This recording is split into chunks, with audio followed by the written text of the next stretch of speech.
mfethu yazi uthi ngihlale istaff samakhafula mfethu yazi ngiqalekile mfethu yazi nami mfethu anginamandla mfethu yazi nesikhale laplandi bafethu nisakhuluma nje bafethu nizwe lezi nombolo ey'dalela bafethu bala kaMkhize.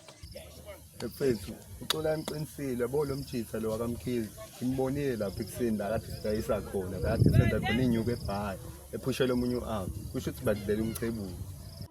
awuthi bafethu lizomela sisukumele bafethu Mfethu mina sisukumele basijwayele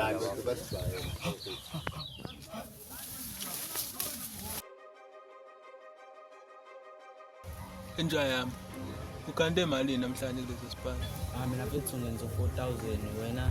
mfethu kubhedile ngala kumina ngiqondisele nje 2 blocks wami wena amaphara mfethu ushaya imali kubhedile mina namhlanje ngishanga lutho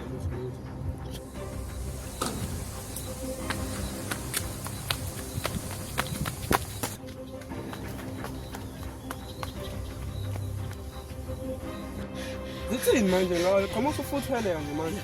bafana banje bakhuluma ngathi bathini manje lababhemi lapho bakhuluma ngalento yethu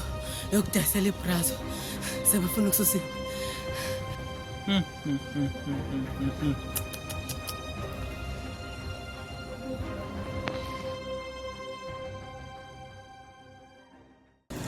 bafethu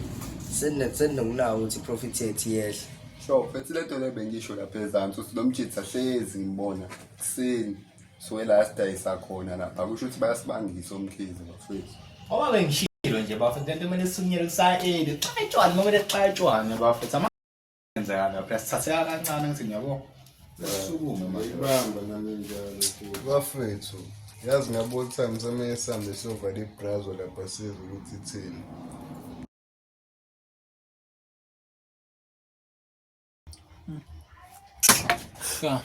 yazi ngiqasulayo bese lento lena mfethu ungikhumbuzi lo ndaba leyo mfethu yezwa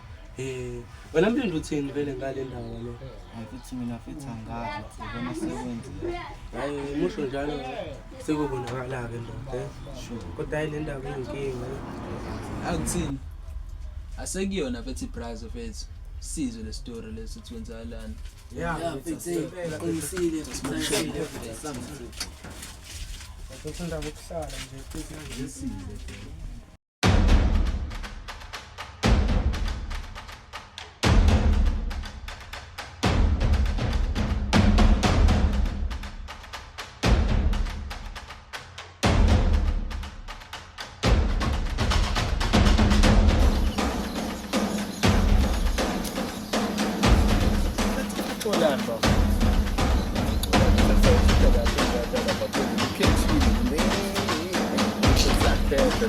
Say